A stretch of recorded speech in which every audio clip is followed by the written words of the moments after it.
지금 3주 정도 되셨는데요. 네. 최고위원 되시니까 좀 전과 후가 좀 어떤 변화가 있으십니까? 네.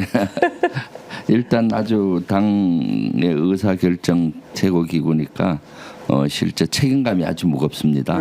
그리고 또 관점을 국가 전체 그동안은 뭐 국방 외교 안보 쪽에 포커스를 맞췄다면은 이제 국가 전체를 봐야 하고 당 전체를 좀 더 봐야 되잖아요.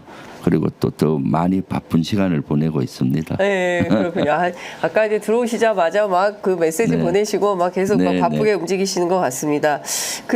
어쨌든 지금 막 그 외교안보 현안 특히 이제 국방부 장관 인사청문회가 있었기 때문에 저희가 이제 그거부터 좀 하나하나 여쭤보도록 네. 하겠습니다. 최근에 또 계엄 논란이 뜨겁게 벌어지고 네. 있어서 좀 여쭤보려고 하는데요. 우선 그 얼마 전에 끝난 김용현 국방부 장관 후보자 인사청문회 일감이 좀 어떠십니까? 글쎄요. 그 청문회에서 보여준 김용현 후보자의 태도 그런 것들은 아주 부적절했고요. 네. 또 너무나 거만하고 또 그렇게 해서 부적절한 것으로 봤습니다. 네. 그리고 또 능력도 이제 보니까 검증 과정에서 용산 대통령실 졸속 기전을 주도했는데도 관련 예산이나 이런 건 모로세로 일관하고 실제 파악도 잘 안 된 것 같고 이런 걸로 봐서는 능력도 좀 퀘스천 마크가 가고요. 네. 특히 태도 면에서는 아주 부적절했어요. 예. 예를 들어서 뭐 최상병 특검과 관련해서 통화 기록 이런 걸 문제 제기를 하니까 공작이라고 네. 이걸 청문회장을 공작한다고 이렇게 발언하는 후보가 있고 그다음 뭐 똑바로 하세요인가 뭐 똑바로 뭐 네. 그런 얘기도 예. 하고 또 추미애 장관한테는 뭐 육선 의원하고 법무부 장관 하신 분이 뭐 하면서 예. 또 이렇게 한다든가 김민석 또, 의원께는 네, 김민석 의원이 질의하니까 그렇게 하니까 대통령이 안 됐지 하면서 그렇죠. 뭐 이런 거는 듣도 보도 못했어요. 예. 그래서 제가 태도를 많이 지적을 했거든요. 예. 그리고 위증도 논란이 많이 되고요. 사실을 왜곡해서 이렇게 주장하는 것들이 있어서 네. 지적을 많이 했었습니다. 네. 그러니까 전반적으로 저도 뭐 여러 국방위원들 통화를 당일 했었는데 저렇게 오만한 후보자는 정말 처음 본다 이런 말씀들 하셨고 네. 거의 내가 누군지 알아 당신들? 뭐 약간 이런 태도였다. 그러니까 대통령이 뒤에 있음을 아주 암시하면서 얘기하는 그런 느낌을 많이 받으셨다라고 이제 말씀들을 하시더라고요. 의원님도 좀 그런 느낌 그렇죠. 받으셨어요? 경호처장 할 때 그 상징적인 게 뭡니까? 입틀막 경호처장이었잖아요. 맞습니다. 입틀막은 뭡니까? 그 대통령한테 말을 하려는 국회의원과 카이스트 대학생의 입을 틀어막고 행사장 밖으로 드러냈잖아요. 네네. 그러니까 대통령의 심기 경호에만 신경 쓰고 국민은 보이지 않았던 거죠. 그렇기 때문에 국방부 장관은 사실 대통령만 보여서는 안 되고 국민의 안전을 책임져야 되잖아요. 네네. 그러니까 국민을 바라보고 또 외부의 침입 세력일 북한 네. 그런 주변국 이런 걸 바라봐야 되는데 네. 그런 관점 전환이 빨리 될지 의문스럽더라고요. 네.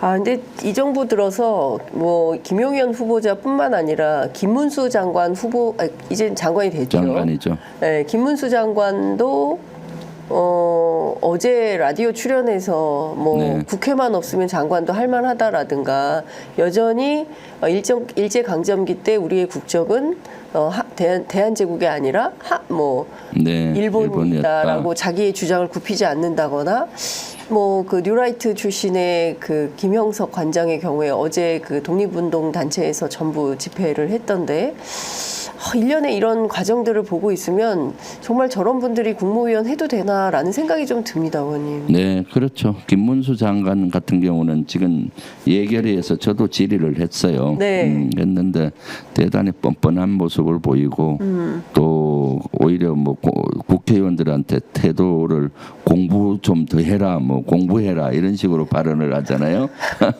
그래서 국회의원들한테 공부 좀 해라. 의사 진행 발언을 통해서 혼을 냈어요. 네. 사실 국회 나와서 답변은 형식은 국회의원한테 하는 거지만은 사실은 내용 그 본질적인 거는 국민한테 하는 맞습니다. 겁니다. 그 국회의원의 국민께 보호드리는 거죠. 질의는 국민을 대표해서 질의하는 것이고요. 맞습니다. 그러면은 국민한테 그 얘기한다고 보고한다는 생각으로 해야 되는데 앞에 있는 국회의원과 신경전을 벌리러 온 것은 아니거든요. 네. 그런데 공부 좀 더 해라 뭐 이렇게 하고 또 더 문제는 헌법 정신과 뭐 헌법의 정체성, 헌법에 우리 그거를 부인하는 경향이 있잖아요. 네네. 헌법에서는 분명히 3.1 독립 정신을 받고 맞습니다. 예. 임시정부의 법통을 이어받도록 돼 있지 않습니까? 네네. 그러면은 사실은 그런 것들에 대한 부인하는 듯한 그리고 또 정부의 의견과도 일치하지 않아요. 네. 예를 들면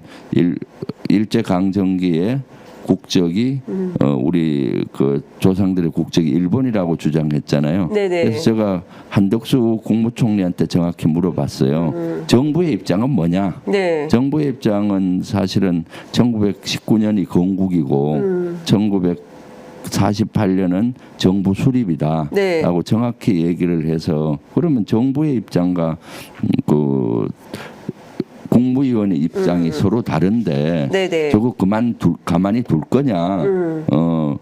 그냥 생각을 자유롭게 한다고 개인의 생각이라고 놔둘 거냐 해서 네. 그랬더니 한덕수 총리가 개인의 생각이라서 놔두겠다는 투로 얘기해서 제가 혼을 냈어요. 네. 자연인이라면은 뭐 개인의 생각으로 놔둘 수 있지만은 국무위원은 네. 공직에 있는 사람은 그래서는 안 된다. 그래서 국무회의나 이런 걸 통해서 어떻게 할지 토의를 해봐라. 네네. 저거는 분명히 잘못된 거다 하고 또 다른 의원이 지적을 했어요. 예. 김문수 의원 저런 정도로 우리 헌법 정신과 일치하지 않는 저런 분은 사퇴해야 된다. 네. 그 사퇴 건의할 용의가 있냐라고 국무총리한테 물었더니 네.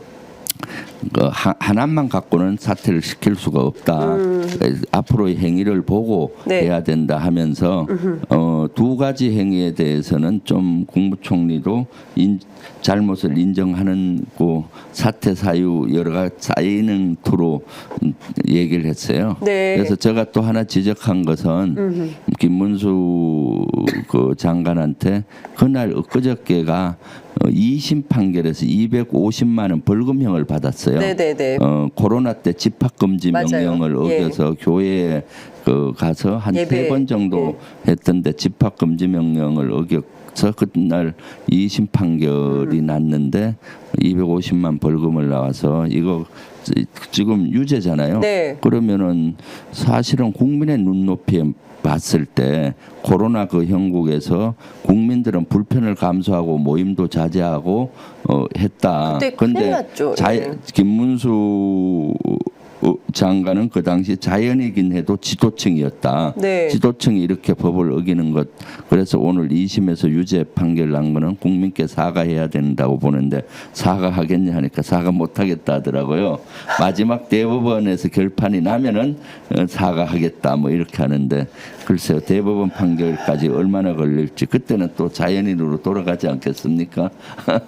그래서 그것까지 지적을 했었죠. 이런 예. 것들은 사실은 법적으로는 벌금 250만 원은 그 해임이나 사퇴 결극 요인은 아니에요. 그렇지만은 이런 것들이 쌓여서 국민의 눈높이로 봤을 때는 국무위원으로 부적절하다. 저는 네. 개인적으로 보고 있고 아마 한덕수 총리도 그러한 것들이 차곡차곡 쌓인다고 그런 투로 얘기했기 때문에 그런 것들이 어떻게 받아들여질지 잘 모르겠습니다. 네.